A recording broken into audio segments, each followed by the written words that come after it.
Today, I'm going to take you on a stroll round the first room chronologically in Tate Britain. And that's takes us from the Tudor period of absolute monarchy to the Civil War. And in terms of dates, from 1540 to 1650. And you can see on this slide the remaining talks that I'm going to give before Christmas. It includes, by the way, you see at the bottom, William Blake and Turner, which are two separate rooms. In fact, Turner's a complete wing, are separate weeks. Right, we saw the front entrance to Tate Britain just now, and what we're doing is we're going at the bottom of this floor plan. You can see some steps. Let me mark. So we're going up the steps, through the front door, through the rotunda, down the Devine Gallery, and then through a door here, which takes us into the first room. And you'll notice, as I said last week, that all the rooms, if you follow my cursor, go chronologically down here, then across to the other side of the gallery and up here. So we're starting in the first room. There's 28 paintings in this room, but I won't have time to cover 28. So I won't have time to, even with an hour in each room, there isn't time to cover all the paintings in each room. And what I've decided is that I'll spend as long on each painting as I feel it deserves, even though we might run out of time, rather than skip through a lot of them in order to fit as many in as possible. So we've just come in the door. You see on the floor, it's got the start date for the room, 1540. And you'll see as we turn to the left into the room, the first three paintings on the wall there. And I think I'll talk about all three paintings. I won't always do that. So let's start with the one that never changes, Man in a Black Cap. The oldest painting in the gallery by a painter, John Betts. We don't know who the man is. It was painted in 1545, which is 2 years before Henry VIII died. So we're still in the reign of Henry VIII. And well, let's start with what we can see on the painting. You'll see 1545, and you'll notice that something's been chopped off to the left, and that said either Anno Domini or possibly DI, short for Domini, and the date 1545. And then on the other side, you'll see his age, Aetatis Sue, meaning his age, and then that would have been followed by his age, but we can't see it because it's been chopped off. Before the Tate acquired the picture, which is painted on a wood panel, the two sides of the painting were sawn off. And so we don't know well, in fact, we do know what they say, because the bits are screwed to the back of the painting. And so we know that his age was 49, but we don't know who he is. And the year is 1545. Now, also on the back of the painting, it tells us who painted it. It's actually written on the back. It says in Latin, but translated, it says painted by John Betts, Englishman. That's how we know who it was painted by. And we do know who John Betts was. Not a very well-known artist, although he was much better known at the time. He painted for the king, and in fact we have a record of a painting that he did, a miniature that he painted of Catherine Parr and Henry VIII, which were painted by John Betts as a New Year present for Prince Edward. So that was that indicates that John Betts was a well-established painter in the court. And incidentally, when I take people round the gallery, a lot of people say, is that Henry VIII? Well, it's not Henry VIII. It doesn't actually look like him. It's fat jowled, I'd admit, but it's not Henry VIII. The artist, John Betts, some people believe worked in the studio of Hans Holbein.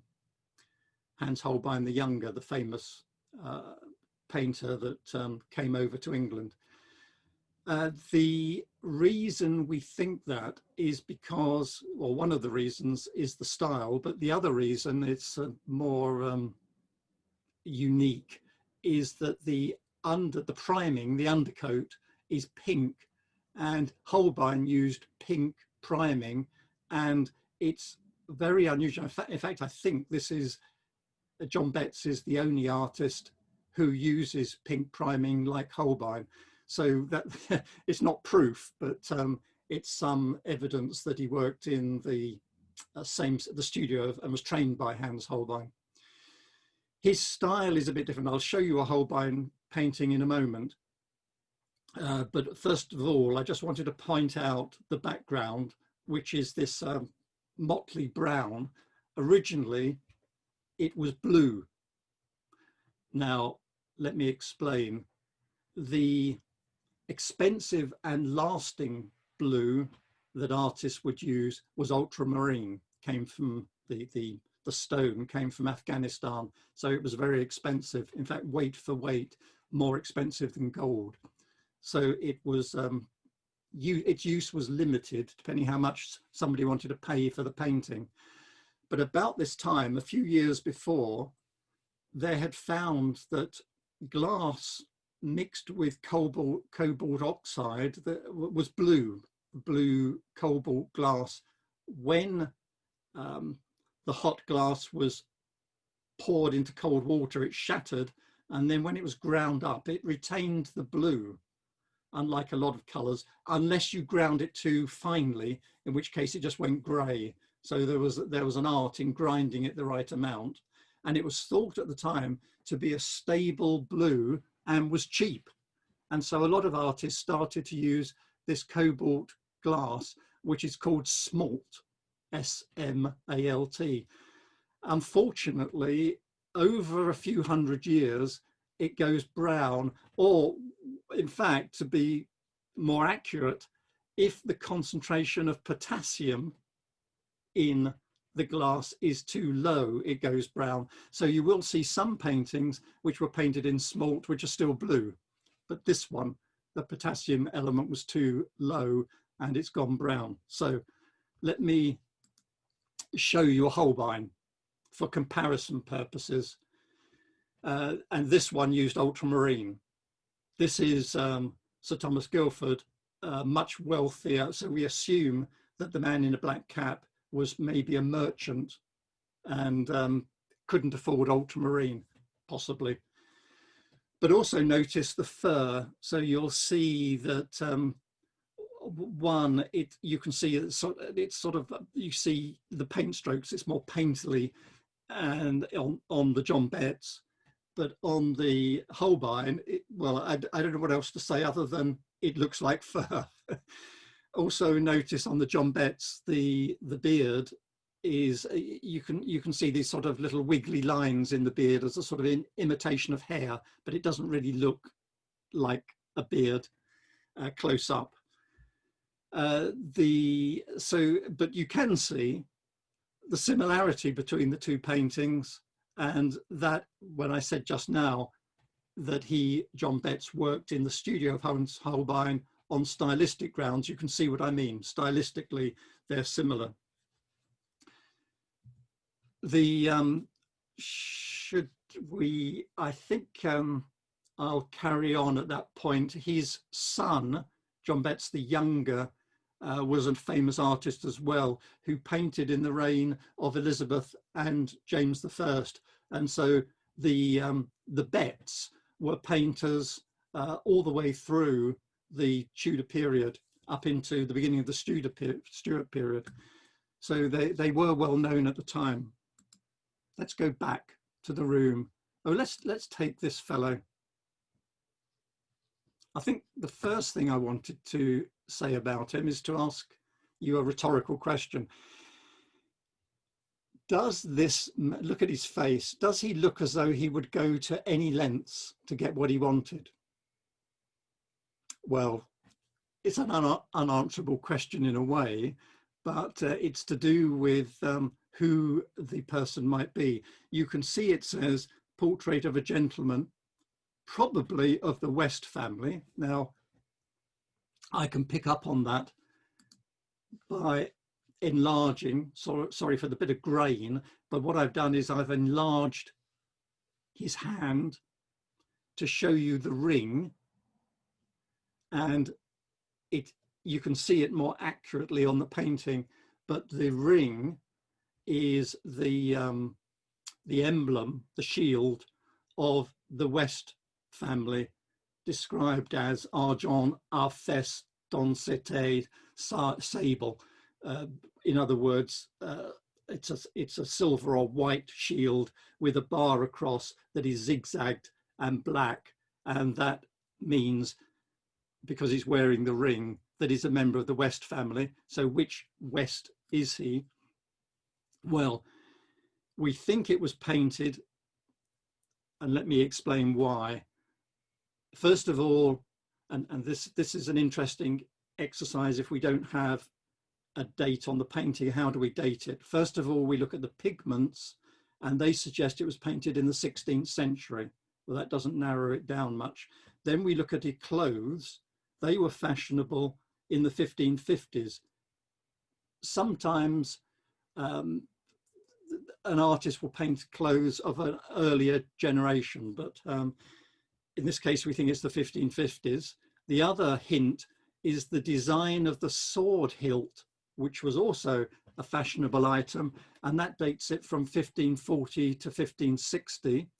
But also we could do dendrochronology. We can look at the tree rings of the oak panel it was painted on, but that only tells us that the tree was felled in 1527. And so that indicates that the wood was well aged, because it's thought that if you take everything into account, it was painted in the 1550s, probably. It says 1545 to 60, but it's probably the 1550s. And we think that with that date, it's probably William West. Now, an interesting character, William West. He was the nephew of the 9th Baron de la Ware, or War. And the 9th Baron didn't have any children, and he took on his nephew, this chap, William West, and when he grew up, he tried to poison the 9th Baron to gain the estate, because he was the next in line. This attempted murder, it was attempted murder, he didn't die, was detected, and this chap was sent to the Tower. So that's what I meant about, what do you think about his face? Would he do anything? Would he go to any lengths to get what he wanted? Well, if it is William West, yes, is the answer. So he was sent to the Tower and disbarred from all honours. So he could never inherit. That was in 1550. But then monarchs changed. 1557, Mary pardoned him. We don't know why exactly. 1563, Elizabeth was on the throne, and she restored him in blood, which meant he could inherit again. Then later, 1570, she actually knighted him and made him Baron de la Ware. And because it was she was reinstating it, it's regarded as a new baronetcy, and so he became the 1st Baron, whereas he would have become the 10th Baron, but because it was recreated, he became the 1st Baron. So he went through a lot of ups and downs. Now, I've been pronouncing it War and War. The reason is that Delaware, the state in America, is actually named after the Delaware family, pronouncing it Ware. because they became one of the barons became the governor of Virginia, and Virginia, of course, is named after Elizabeth, the Virgin Queen. And so another state was named after him, Delaware. Whereas if you go to Bexhill-on-Sea, to the pavilion there, the Art Deco pavilion, it's called the Delaware Pavilion. And so these pronunciations probably were not very fixed even at the time. Let's move on. I think I've covered enough about the family. There's more. Yeah, let's move on and back to how we're doing for time. Let me just talk about Snackenberg briefly. A young lady, aged 21, possibly Helena Snackenberg or Snakenberg, who was a companion, a lady in waiting, a friend, close friend of Elizabeth I. She was actually Swedish and came over to England and became friends with Elizabeth. They were similar. She was known as the Red Helena, because you can see she's got red hair like Elizabeth. She was also, like Elizabeth, very intelligent and very strong-minded, very strong-willed. She is wearing, well, the most obvious thing is she's wearing the red rose, and in her hat, her bonnet, the white rose. So she's making a point about her support of the Tudor dynasty, so her loyalty to Elizabeth. The flower behind her ear is a carnation, which is a symbol of constancy or betrothal in the sense of friendliness. And behind her ear, it's a bit hard to see, but in the blackness behind her ear, there are some oak leaves, easier to see on the painting, which is a symbol of constancy, I think. And then if we zoom in on her bodice here, we can see she's wearing two, one up here, gold necklaces, and one down here, looped. The one up here is a woman, Prudence, holding a jewel, a large blue stone. And she also has down here, and this is quite hard to see as well, but it's actually more oak leaves. It's 5 oak leaves studded with pearls. And again, that's another symbol of constancy.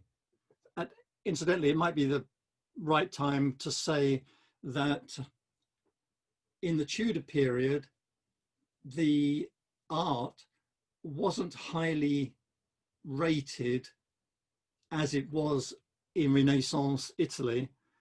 It was used for portraiture, to record people, and it was used sometimes to record a famous meeting. You might be aware of the Cloth of Gold meeting, Henry VIII and Francis in France, or a battle, but mostly portraiture. And Tudors loved puzzles and little tricks, visual tricks, and also verbal tricks. So it was a bit like crosswords, if you like. You had to work out the meaning. So I'm pointing out who these figures are, what the flowers and the brooch mean. This would all have been straightforward and obvious to the Tudors, and they would have appreciated it. They would see how it all tied together, and then the message that she was conveying through her choice of clothing and jewellery. Well, I was going to tell you more about her life and her engagement, waiting for the wife of William Parr to die, which she eventually did, and then they married, but he only lived for another 6 months. But I haven't got time to go through what happened next. The final point, because it's a local point, is towards the end of her life, Queen Elizabeth granted her the estate of Sheen, and which included Sheen Palace or Richmond Palace.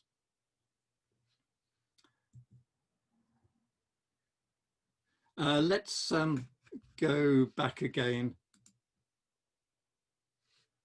And I think I'll start because we've just turned towards the right. The wall we were on was over here. So I've turned to the right, and I think I'll start with the picture of Elizabeth because it's the most important of these pictures. In fact, it's an important picture of Elizabeth because it's the earliest known full-length portrait we have of Queen Elizabeth. It's also painted at an interesting time. Well, let's cover the artists first. I won't talk a lot about them because this we do know, because of an inventory made later, which says it was painted by the famous painter Stephen. Unfortunately, at the time, there were two famous painters called Stephen, and you can see their name on the picture, Stephen van der Meulen and Stephen van der Herweg. So I won't talk further about the painting about the artist because you don't know which one it was. But let me talk about Elizabeth. It's the important thing here, I think, is the date. It was painted, we know, in 1563. And that is an important year because it was the year after Elizabeth almost died of smallpox. Now, there was a lot of concern, well, there was initially a lot of concern when she became queen about the country having a queen, a woman rather than a man. And there was equally a lot of concern about the successor, Elizabeth's successor. And so there was pressure on her from the beginning to get married. She managed to push away that pressure until a few years into her reign, 1562, when she caught smallpox at Hampton Court and almost died, was very close to death, and promised, as she recovered, that she would definitely get married.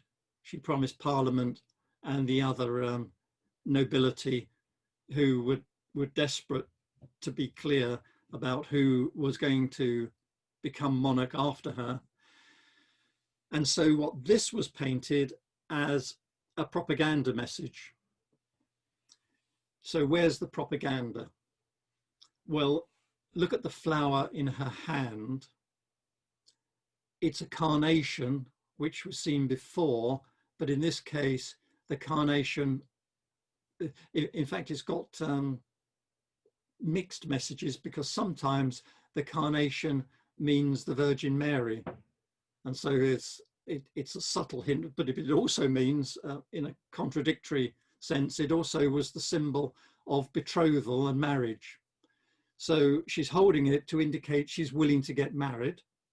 And then you can see on the right, this slightly odd in a way, it's a tapestry, but it looks like a collection of leaves and fruit, grapes and so on. You'll see on the right, and a pomegranate, honeysuckle, which were symbols of fertility, so, or fecundity. So the message that this is conveying is, here I am, Elizabeth, attractive looking, willing to get married, and I'll have lots of children.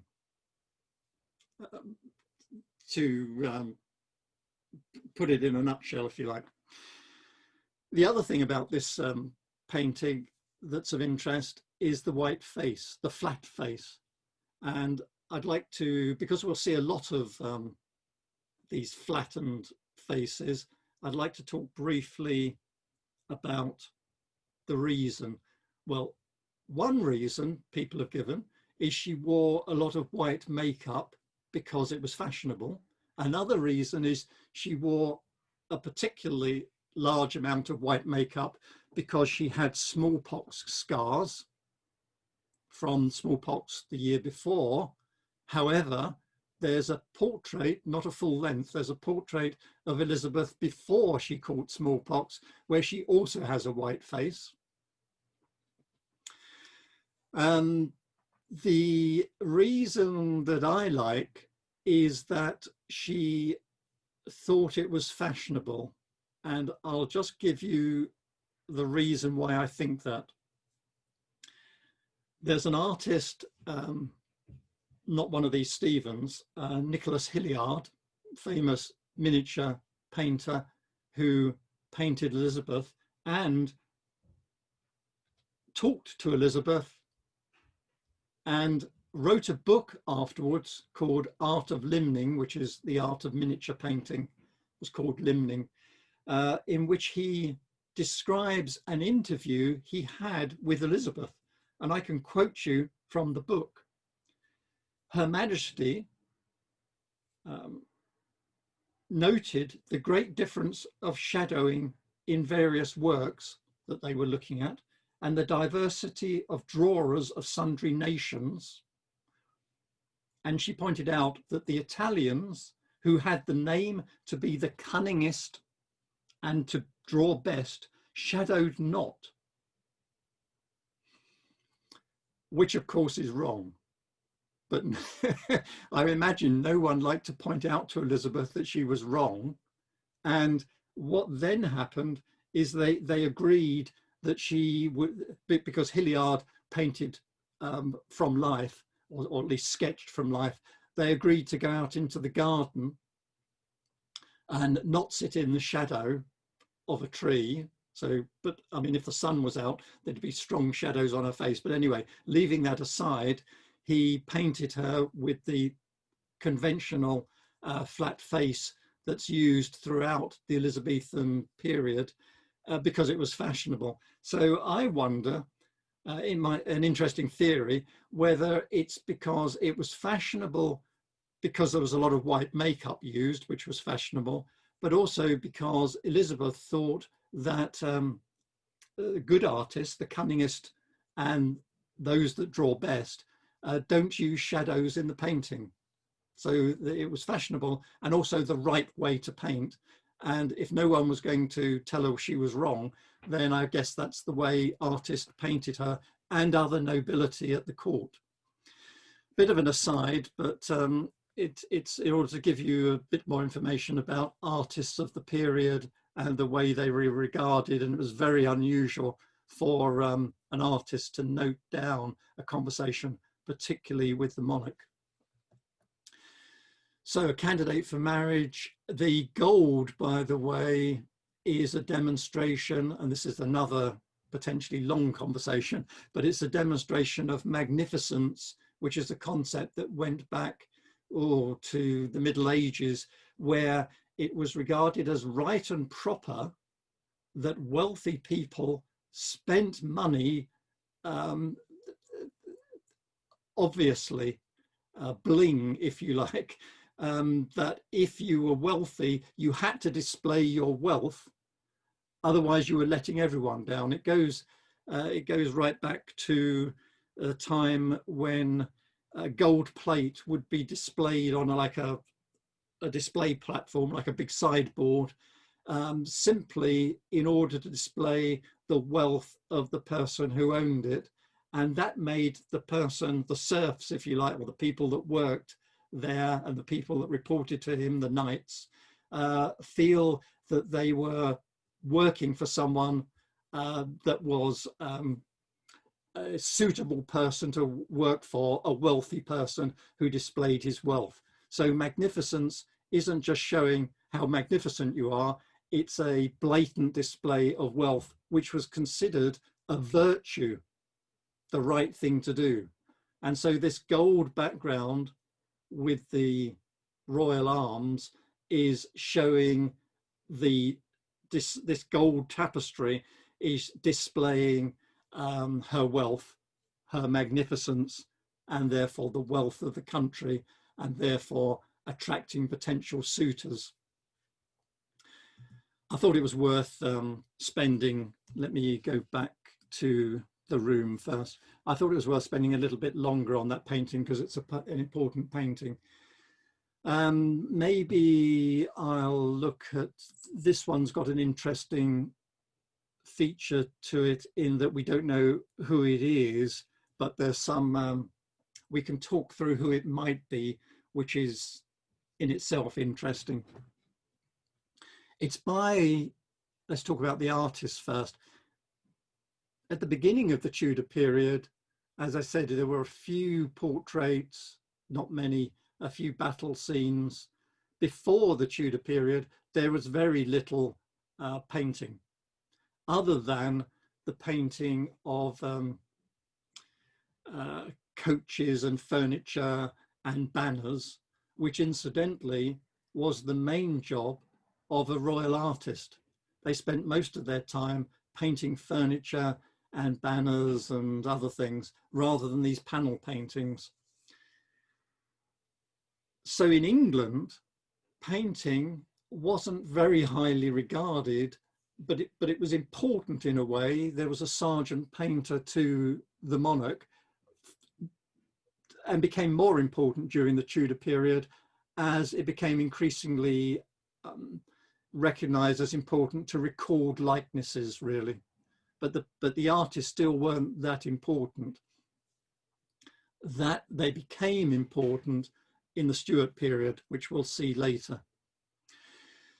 So Hans Ewert was a Flemish painter, and a lot of Flemish painters fled the Netherlands, the Low Countries, because of the persecution of Protestants. They came to England. There was something like, I mean, in Flanders, which was controlled by the Spanish at this time, there was, for example, if you are a Protestant, a known Protestant who recanted, if you were a man, you were killed with a sword, probably beheaded. If you were a woman, you were buried alive. If you didn't recant, if you were a man or woman, you were burnt to death. There was something like 50 to 100,000 people were killed that way. And therefore, a lot of artists and other people, skilled craftsmen who could afford it, fled to England and set up business in England. So Hans Ewert made a career in Tudor London and painted portraits like this of the gentry nobility. He established himself as a well-known painter quite quickly. There's something like 40 paintings attributed to him, portraits of Mary and Elizabeth. And in this painting, we have someone who's wealthy. It's extremely high rank. If you look at her clothing and her jewelry, I mean, look at all of those pearls. I'll come to the cameo in a minute, but you're probably all thinking to yourself, what about the coat of arms? That tells us exactly who she is. Unfortunately, we know that the coat of arms was painted onto the painting later. So it may not be accurate, but I'll come back to the coat of arms because I think it does give us a good clue. Just to point out the date, notice at the top right, have I got an enlargement of this? Yeah. At the top right, it says Etatis, and then it's the beginning of her age, which is important to know, but all we have here is an X. So it could be 20 or 30. We don't know the age from this. With the date is how we've got the 1565 to 68, because it's M 1000, D 500, L 50, 1550, X 1560, and then there's the beginning of a V 1565, but the V could be followed by none or 1, 2 or 3, ones. So it's anywhere between 1565 and 68. Simple as that, if you like. But the side of the picture, as with many of these pictures, was sawn off at some stage, and we don't have the strip that was removed. They sawed off the edges so that it would fit into between two windows or something like that. So that's the best we know of the age. So let me tell you about the arms now that we've got a rough idea of the age.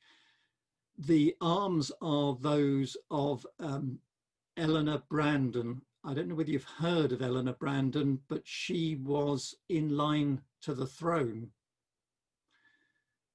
She was the daughter of Henry VIII's sister Mary, who married the King of France, and her descendants, according to Henry VIII's will, had a claim to the English throne. So that's a starting point. They're the arms of Elizabeth Brandon, but the date was wrong. She died by 1565, but it might be her daughter, Margaret Clifford, and she married Henry Stanley, and the dates fit for her, but because she married Henry Stanley, who was Lord Strange, it was thought until recently that his arms would have been incorporated with hers. And these arms are just her mother's and hers.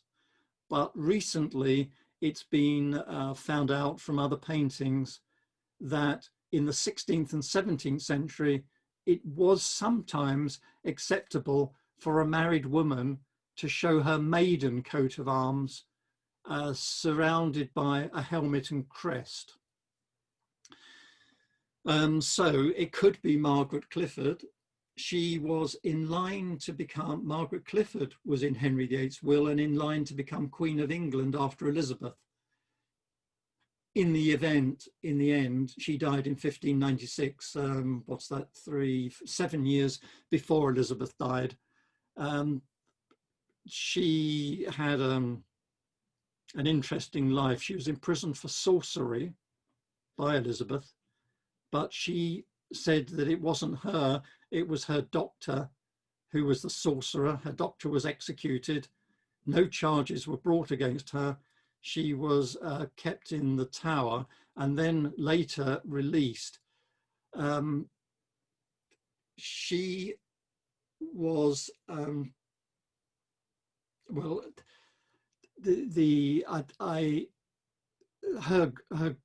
I was going to go on to talk about her granddaughter who inherited the title, but maybe that's getting a bit off the point of this portrait. Incidentally,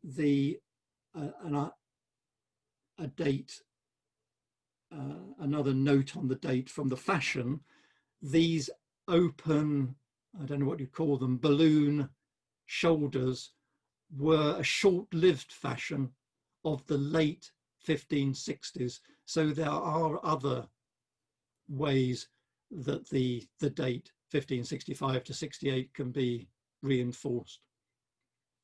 The red of the dress, by the way, was originally a much darker, brighter red, but it's the pigments faded. I think that's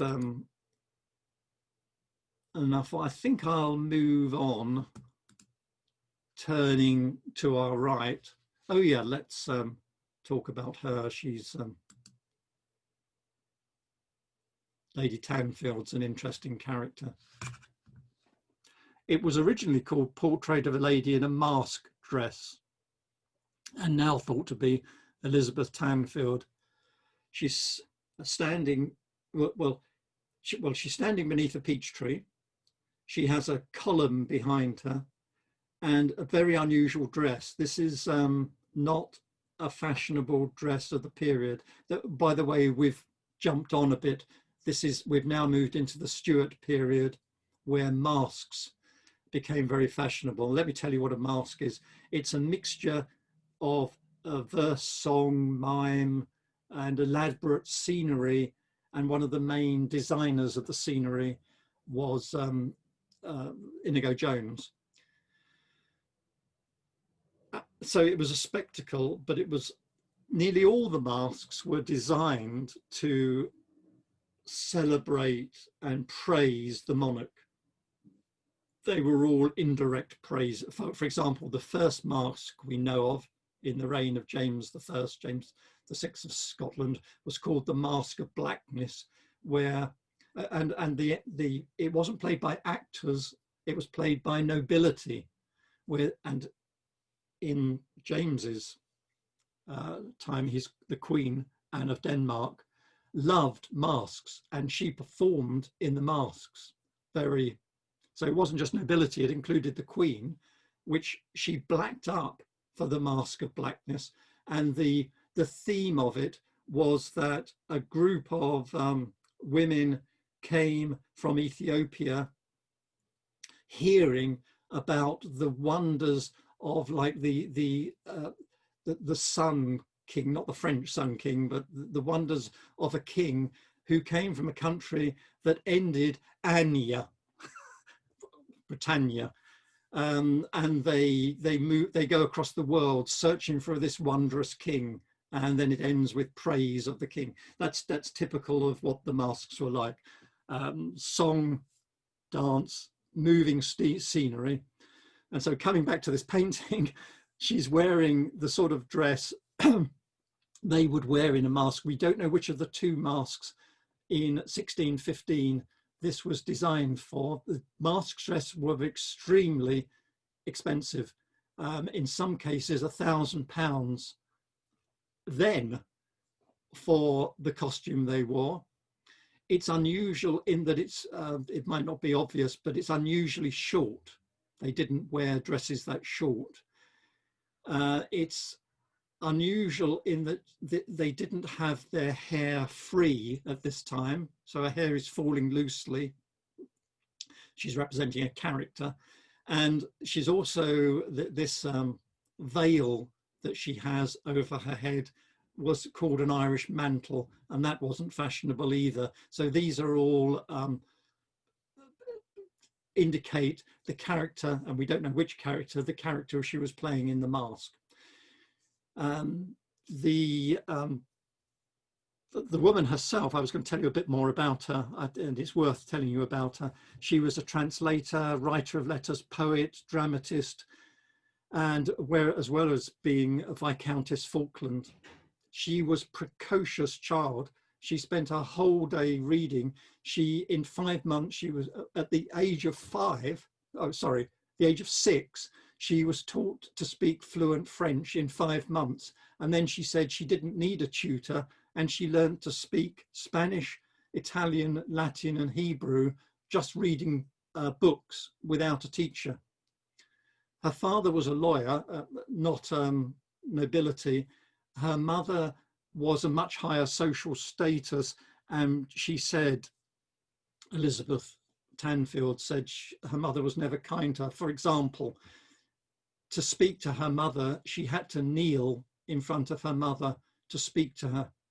And her mother also forbid her to read at night. And she said to the servants, they weren't to give her candles, but Elizabeth Tanfield offered the money, but she didn't have money. So she ran up big debts for candles that she frequently read all night long.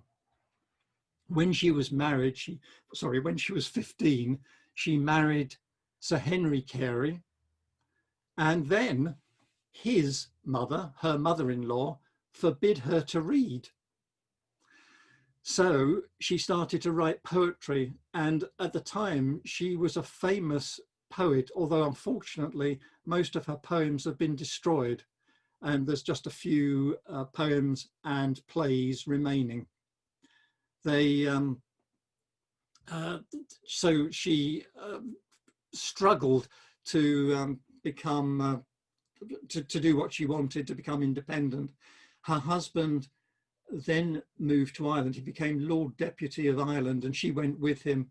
She became friends with local Catholics. She became a Catholic, converted to Catholicism.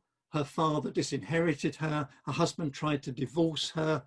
That failed. To get a divorce, you had to go to Parliament to get a special bill, a special law passed. He failed to obtain a divorce, but he obtained custody of the children as she was a Catholic. And then so without the children, she remained a Catholic and became a playwright. And she wrote, we believe, the first original play written by a woman. So I thought worth talking a bit about her. Now, that position in the room, her portrait has been removed. It was there in 2017, but more recently, last year, it was replaced by this portrait by a famous artist, Marcus Garrett's, of Captain Thomas Lee. And there's another long story associated with this painting, but I think there's one other painting that, well, there's two others that I definitely want to talk to you about, but I'll spend a few minutes on this one because it's so intriguing. Why is he wearing all of this fancy lace-trimmed silken costume with these very expensive embossed musket and helmet and sword, but carrying on his back the shield of an Irish soldier, the spear of an Irish soldier, and the bare legs of a poor Irish soldier? And also, why is his wrist hung down limply like that? So bare legs, references to Ireland, and a limp wrist. What's going on? Well, over on the right is the date. We know it was painted in 1594, but I won't spend, more interestingly, on the left in the tree, and I think I've got an enlargement.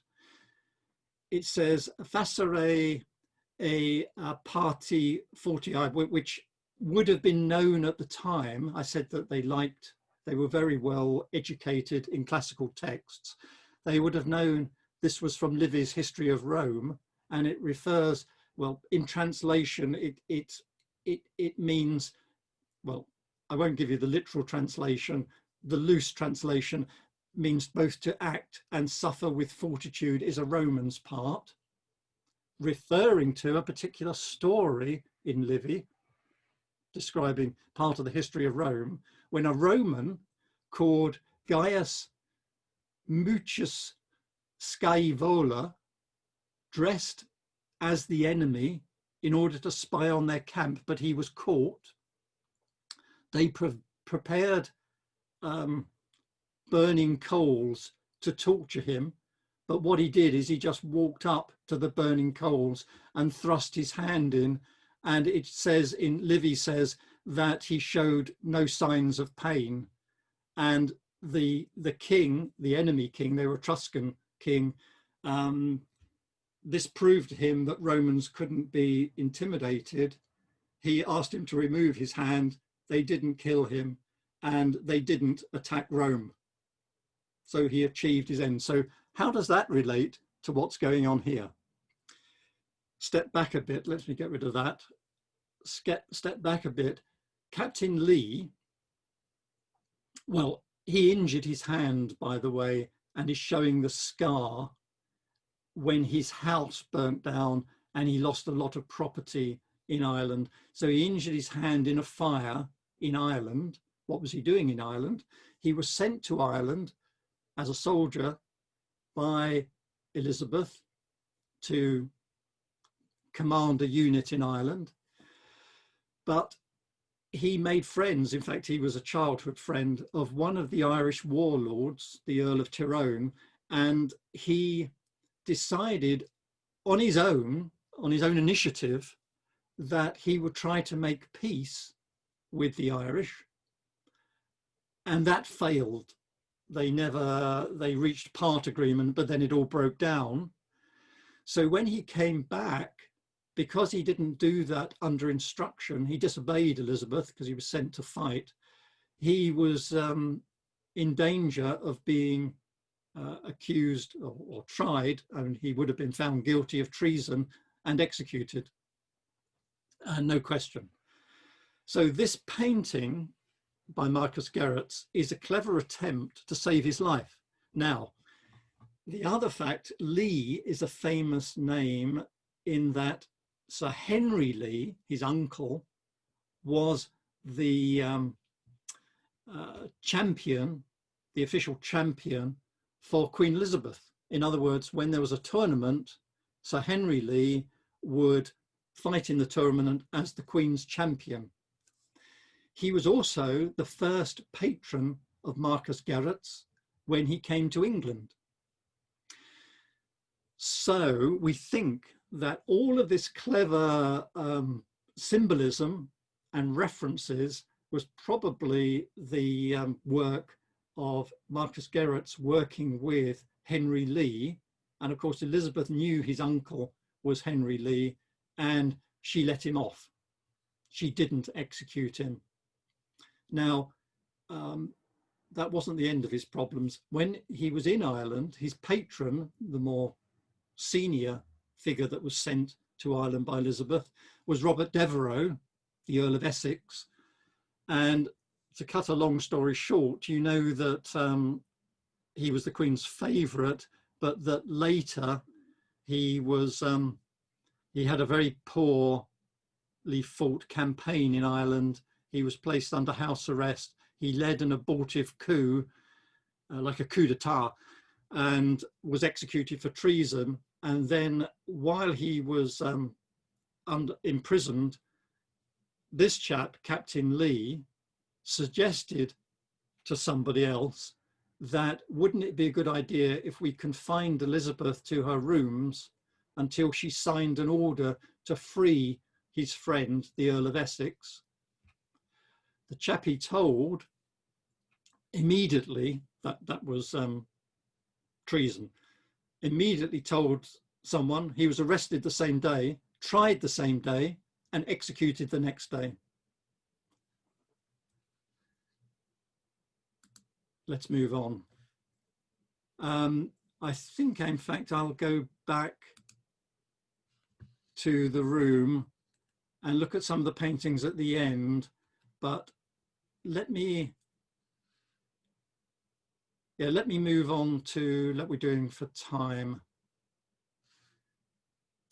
Let me move on to, well, this painting first. Let's do this painting first, because there's a number of, and then I might have time to go back to one of the others, but this is quite an important painting because one of the themes I'm talking about today is the role of the artist. Remember, I was talking about how in the Tudor period, they weren't very highly rated as a profession, although were important because they recorded things that they wished to be recorded, but it all changed.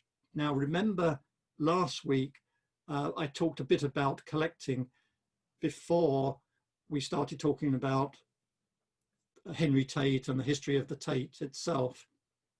And if you remember, the first collector in England was the collector Earl Thomas Howard, the Earl of Arundel, and that was around about, you could date it a bit earlier, but say the early part of the reign of James I. And James I did start to collect some paintings.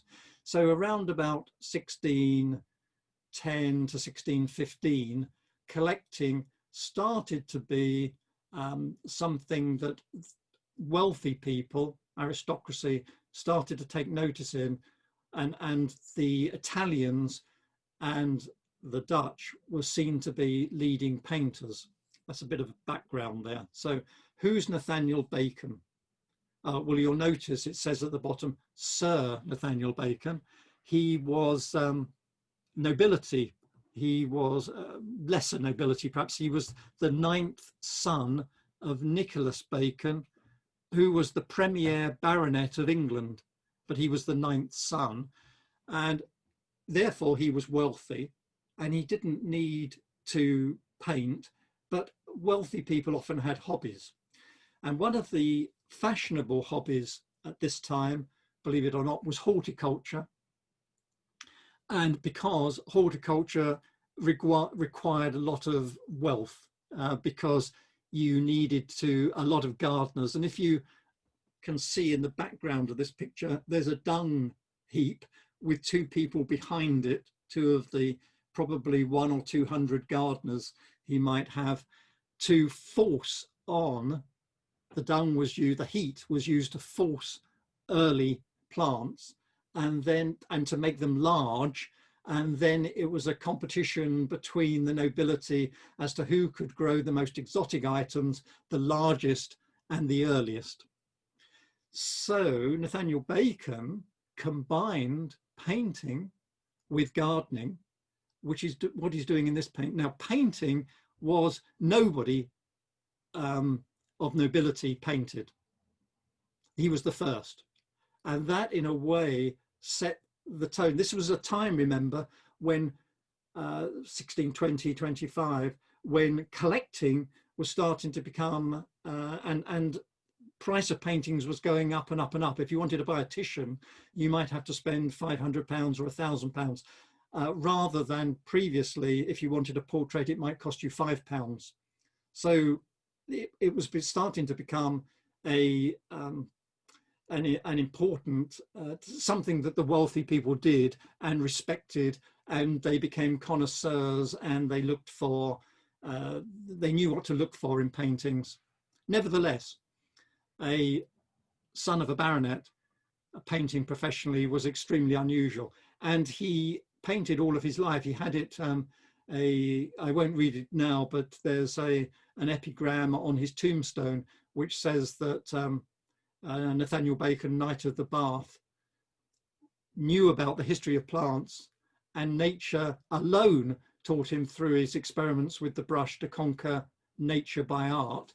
We're not so sure about that, because a lot of things about this painting remind us of, and it's very similar to a lot of paintings in the Netherlands, and we know he visited the Netherlands, and so it's thought he either saw the paintings and learnt from them, or he might have spent some time in a studio learning to paint in the Netherlands. And this sort of painting was extremely popular in the Netherlands, but unknown in England. This is the first painting of this type in England, combining the skill of painting. And I think I've got a little, oh no, that takes us back. Let's see if I can, yeah, I've got, if you look at this enlargement, sorry about the quality, but notice here on the pear, there's a somewhere where, and here on the apple, there's a bruise, and here on the apple. In other words, he wasn't idealizing, he was showing the faults in the fruit. He was painting realistically, again, unusual. And this is a move towards painting nature as you find it, rather than painting nature as you think it should be. You might wonder about these cabbages over here, were they really that size?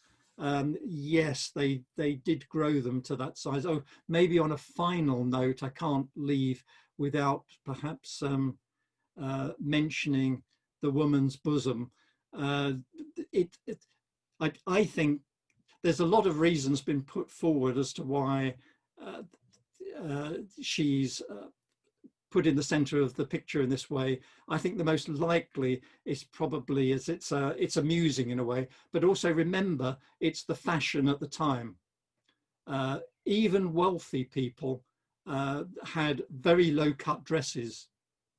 So it's fashionable, and it's a reference to the fecundity of the growing, and a reference to the shape of the melon. And so it's a witty aside, I think, is my analysis of it. Let's get back to the room. And how are we doing? Let me just finish with this painting, simply because it's William Dobson. And a lot of the artists you've heard up to now have been Flemish artists, I think nearly all of them. but this is the first. In fact, it was described by John Aubrey, the diarist, as the most excellent painter that England has yet bred. And more recently, Waldemar Janáček described William Dobson as the first British-born genius, the first truly dazzling English painter. So I thought I'd end this period with an English painter. We'll be seeing more later. And what we're seeing is Endymion Porter as a huntsman. He was a royalist, and he's sporting a hunting rifle, and he's next to a statue of Apollo, and he's leaning on, so a reference to art. What we see here is painting. So here's a painting of Minerva. This is the artist with a palette. This is a sculptor or sculptress this is a statue of Minerva. And over here, it's hard to see, but this is a quill pen, and this represents poetry. So it's a reference to the arts, and to combined with this portrait of Endymion Porter by the first truly great English artist, William Dobson. I've gone a minute over time, so I'd like to end there. I noticed no one's asked me any questions on chat during the time, and there were no questions last week. So as I said at the beginning, I'll just call a halt there and end the session there. Good to be speaking to you, and see you next week.